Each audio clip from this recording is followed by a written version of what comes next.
What's Coming Around for You and Me, Part 2. Yesterday, we noted how we need to think seriously about what we are sowing because that's what we will reap. Ruth, of the Old Testament book of Ruth, was committed to caring for her mother-in-law and was rewarded for her service. But, as we saw from Galatians 6, verses 7 and 8, sowing to the flesh will produce negative results. Today's Morning Minutes in the Bible on Throwback Thursday explores that side of the sowing and reaping coin.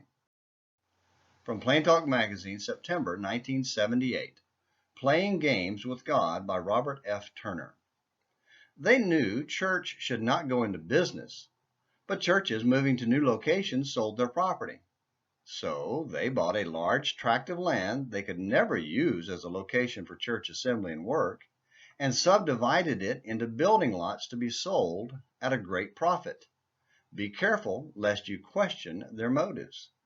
A church wished to build a recreation hall for young people's parties, potlucks, ping-pong, etc.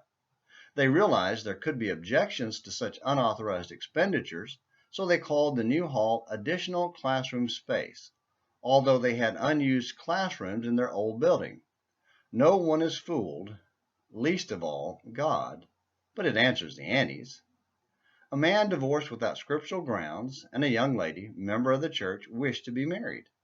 The preacher, victim of a pernicious and unscriptural concept regarding bonds of marriage, says, "I wouldn't want to encourage you in this, but if you should get married and then repented of your sin, God would forgive you and you would be free to live together."